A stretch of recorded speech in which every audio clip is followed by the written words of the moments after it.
महालया एक संस्कृत शब्द है और इस खास दिन में क्या हुआ था, माँ दुर्गा के साथ क्या संपर्क है, इसके साथ ही इस दिन में तर्पण क्यों किया जाता है। तो चलिए इसी प्रश्न का उत्तर आज हम खोजेंगे। पर सबसे पहले हमको जानना होगा कि तर्पण की उत्पत्ति कहाँ से हुई। पितृपक्ष में तर्पण का कारण एक पौराणिक कथा में मिलता है। जब एक बार महाभारत के युद्ध में दानवीर कर्ण का निधन हो गया, तब उसका आत्मा स्वर्गलोक पहुँचे और वहाँ पर उसको खाने में खाली सोने के गहने परोसे गए। और इस बात से कर्ण बहुत निराश हो गए और जोर हाथ करके कहने लगे, हे प्रभु, मेरे को खाने में सोने और आभूषण क्यों परोसे जा रहे हैं। और वो इस कारण को जानने के लिए देवराज इंद्र के पास पहुंचे और तब इंद्र ने कर्ण को बोला, आओ दानवीर कर्ण महाशक्तिशाली, तुम्हारा सत्कार में कोई त्रुटि तो नहीं हो रहा है ना। तब कर्ण ने बोला कि मैं आज असमंजस में हूँ, क्योंकि यहाँ पर मुझे भूख लगी है और मुझे आभूषण और सोने की गहने परोसे जा रहे हैं। तब इंद्र बोलते हैं, हे देवराज कर्ण,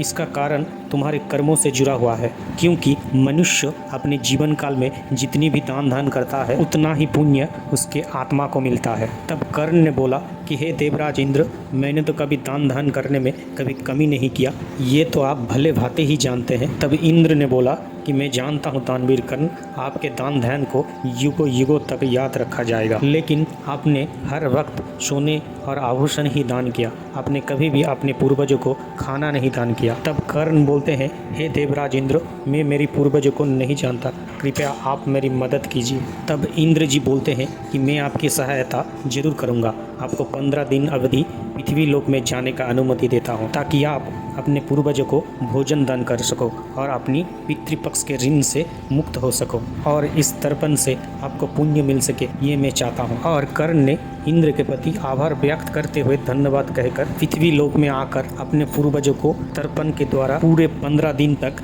भोजन दान किया। और तभी से महालया से शुरू हुआ इस पितृपक्ष के अंदर जो दान दिया जाता है उसी को ही पितृतर्पण कहा जाता है, क्योंकि इस टाइम पर हमारे पूर्वज स्वर्ग लोक से पृथ्वी लोक आते हैं अन्य जल ग्रहण करने के लिए। अगर हम महालय की इस तिथि में अगर तर्पण करके ये दान ना करें तो हमारे हजारों कामों में बाधाएं आती है, इसलिए सभी को ये पुण्य काम करना चाहिए। पर अब हम जानेंगे कि माँ दुर्गा के आगमन से पहले ही पितृपक्ष की सूचना होती है और महालया मनाया जाता है। और जानेंगे महालया का तात्पर्य। एक बार महिषासुर नाम का एक असुर था, जिसने स्वर्गलोक से सभी देवताओं को प्रताड़ित किया था, जिसने स्वर्गलोक, पृथ्वी लोक और पाताल लोक, इन तीनों लोकों का अधीश्वर बन के बैठा था। वो उनके सेना को यही बोल रहा था कि वो अमर है, उसको मारने का दम किसी भगवान में नहीं है। पूरे पृथ्वी को भी उन्होंने दास बना के रखा था, साथ ही उसको मरने का कोई डर नहीं था। इधर स्वर्गलोक के सभी भगवान विष्णु के पास चले आए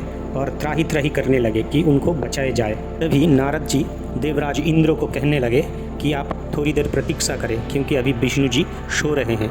तभी देवराज इंद्र ने नारद जी को कहा कि अभी सोने का टाइम नहीं है, क्योंकि हम लोग स्वर्ग लोक से विताड़ित हैं। इस मुश्किल के घड़ी में विष्णु जी ही हमें मुक्ति दिला सकते हैं। अब विष्णु जी सभी को शांत होने के लिए कहते हैं। वरुण देव कहते हैं, हम लोग पाताल में छुपे हुए हैं, आप कुछ करिए। भगवान इंद्र भी कहते हैं कि हम श्रेष्ठ हैं, हम भगवान हैं, तब भी हमको विताड़ित होना पड़ा। सूर्य देव भी विष्णु जी से बोले कि आप महिषासुर को वध कीजिए, आप ही हो जो इस मुश्किल से मुक्ति दिला सकते हो। तब विष्णु जी सभी से बोलने लगे कि महिषासुर को वध करने का क्षमता किसी देव, असुर, इंसान, यक्ष बल्कि किसी पुरुष के पास भी नहीं है। महिषासुर भी हिमालय पर्वत में जाकर घोर तपस्या करने लगे, ताकि ब्रह्मा देव जी को संतुष्ट कर सके। प्राकृतिक कोई भी बाधाएं महिषासुर के तपस्या में बाधा नहीं डाल पाए। इस घोर तपस्या को देखकर ब्रह्मा देव जी को आना ही पड़ा। महिषासुर से संतुष्ट होकर बोला कि उनको वर के रूप में क्या चाहिए। बदले में महिषासुर ने बोला, मुझे अमरत्व दीजिए।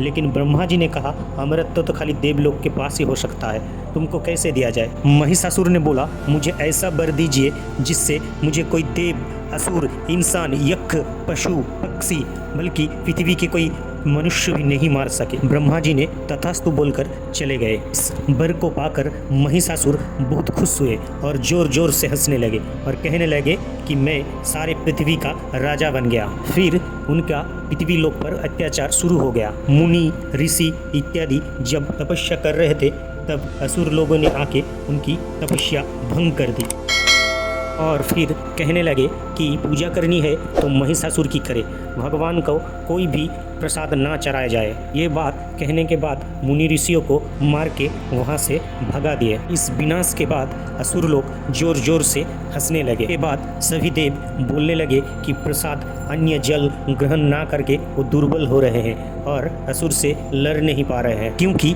असुर ने सभी प्रकार का पूजा बंद करवा दिया है। विष्णु जी ने कहा इसका हल तो केवल महादेव जी ही निकाल सकते हैं, इसलिए सभी महादेव जी के पास चले गए। तब महादेव जी ध्यान में लीन थे और सभी देव ने इस घोर संकट का विवरण महादेव जी को देने लगे। कहने लगे कि आप तो अंतर्यामी है, अब तो सब कुछ जानते हैं। देखिए आज हम लोगों का क्या हो गया, हम लोगों को पाताल लोक में चुप कर रहना पड़ रहा है। आप ही हो जो कुछ हल निकल सकते हो। तभी वहाँ ब्रह्मादेव जी भी उपस्थित हुए और शिव जी से विनती करने लगे कि कोई हल निकाले। तभी वहाँ विष्णु देव जी आ गए और कहने लगे कि ब्रह्मादेव जी की वजह से महिषासुर आज अमर हो गया, उसको कोई नहीं मार सकता। ये बोलकर वो भी विनती करने लगे। फिर सभी देवताओं की कोशिश से एक नारी का जन्म हुआ, जिसको आज हम माँ दुर्गा के नाम से जानते हैं और पूजते हैं। साथ ही उसके 10 हाथ हुए और शिव जी कहने लगे कि महिषासुर छुपने में बहुत तेज है। साथ ही इंद्रदेव जी भी कहते हैं कि उसको असली रूप में ही वध किया जाए, नहीं तो उसकी क्षमता 2 गुनी से 4 गुनी हो जाती है। विष्णु जी कहने लगे कि उसकी मृत्यु किसी नारी के हाथ में ही होगी, पुरुष के हाथों में नहीं। और माँ दुर्गा सभी को आभार प्रकाश करते हैं। और उसके बाद ब्रह्मादेव जी कहते हैं चलिए सभी मिलकर माँ दुर्गा को अस्त्र से सज्जित किया जाए। और फिर ब्रह्मा जी देते हैं कमंडल, विष्णु जी देते हैं चक्र, भगवान शंकर देते हैं त्रिशूल, पवन देव जी देते हैं गदा, अग्निदेव देते हैं धनुष, काल चक्र देते हैं कटारी। इसी प्रकार से माँ दुर्गा 10 हाथों में 10 अस्त्र से सुसज्जित होते हैं। और इंद्रदेव जी कहते हैं हे देवी हमारी रक्षा करें। साथ ही महादेव जी भी कहते हैं कि महिषासुर बड़ा धूर्त है, इसलिए बड़ी चालाकी से उसके साथ लड़ना होगा। और फिर माँ दुर्गा उसको वध करने का वचन देता है। इधर महिषासुर के सेनापति महिषासुर को आकर बोलते हैं कि देवता लोग दोबारा आक्रमण के लिए प्रस्तुत हो रहे हैं। महिषासुर ने सोचा कि दोबारा इंद्रदेव जी आक्रमण के लिए आ रहे हैं, इसलिए वो गुस्से से हुंकार भरा। तभी उसके सेनापति बताते हैं कि इस बार कोई पुरुष योद्धा नहीं, एक नारी योद्धा को वो लोग भेज रहे हैं जो बहुत खतरनाक है देखने में, साथ ही युद्ध के बहुत कौशल जानता है। और फिर उनके सेनापति को बोलने लगे कि कापुरुष देव लोग एक नारी को भेजा है मेरे साथ युद्ध करने के लिए। ये बोलकर वो जोर जोर से हंसने लगे। तभी उसके सेनापति ने बोला कि ये नारी कोई जैसा तैसा नारी नहीं है, ये नारी हमारे आधी सेना को खत्म कर चुकी है। तब महिषासुर जोर जोर से हंसा और बोला कि मैं अजय हूँ, अमर हूँ, मेरे को मारने का क्षमता पृथ्वी के किसी प्राणी में नहीं है। ये पूरा पृथ्वी मेरे अधीनस्थ है, इसलिए मुझे हराए ऐसी कोई इंसान नहीं है इस दुनिया में। और फिर माँ दुर्गा के सामने महिषासुर उपस्थित होकर कहते हैं कि तू एक नारी है, एक नारी को भेजा है देवताओं ने मेरे साथ युद्ध करने के लिए। ये कहकर हंस हंस के उपहास करने लगे। जो लोग खुद ना आकर एक नारी को भेजता है युद्ध करने के लिए, वो लोग इस देवलोक को पाने का हकदार नहीं है। और कहा कि तू लौट जा। ये सुनकर माँ दुर्गा बोली महिषासुर से कि तू अभी यहाँ से लौट जा, नहीं तो आज तेरा मृत्यु निश्चित है, आज तेरे को पतन होने से कोई नहीं रोक सकता। ये सुनकर महिषासुर हंस हंस के बोले कि तू एक नारी है, अबला नारी, तू मुझे मारेगा? तू कैसे मर सकता है? मैं तो अजय हूँ, अमर हूँ, मेरे को मारने का क्षमता पृथ्वी के किसी बड़े बड़े धुरंधरों में भी नहीं है, तो तू कैसे मुझे मारेगा? उल्टा महिषासुर ने ही माँ दुर्गा को चेतावनी दे डाली कि वो ये युद्ध क्षेत्र से लौट जाए। तब माँ दुर्गा असुर से बोला कि तू तेरा दम की वजह से तेरा पतन तू नहीं देख पा रहा है, आज तेरा मृत्यु मेरे हाथों में लिखी है, इसलिए तू बातें छोड़कर युद्ध के लिए तैयार हो जा। उधर महिषासुर भी बोला ठीक है तो चलो युद्ध आरंभ हो। और फिर माँ दुर्गा और महिषासुर के साथ घमासान युद्ध का आरंभ हुआ। माँ दुर्गा महिषासुर के ऊपर आक्रमण कर रहे थे, कभी तीर से, कभी भाले से, कभी ढाल, कभी तलवार, कभी गदा से युद्ध जारी था। उधर महिषासुर भी बहुत युद्ध में पारदर्शी था, इसलिए माँ दुर्गा के सभी वार को सहन कर पा रहा था। और ये युद्ध महालय के दिन से शुरू होकर 8 दिन तक चला था और इस युद्ध से पृथ्वी के सारे लोग त्राही त्राही करने लगे और कंपित होने लगे। महिषासुर भी दुर्गा के साथ छुप छुप कर लड़ रहे थे और महिषासुर ने माँ दुर्गा को बोली कि तू लौट जा, नहीं तो आज यहाँ पर मारे जाएगी। तब माँ दुर्गा भी बोली, तू जितना भी छद्मवेश धारण कर ले, तू मेरे से बच नहीं सकता, आज तेरा निधन होकर ही रहेगा। और फिर देवता लोग युद्ध को समाप्त ना होते हुए देखते देखते वो शिव जी के पास चले गए और कहने लगे कि ये युद्ध समाप्त क्यों नहीं हो रहा।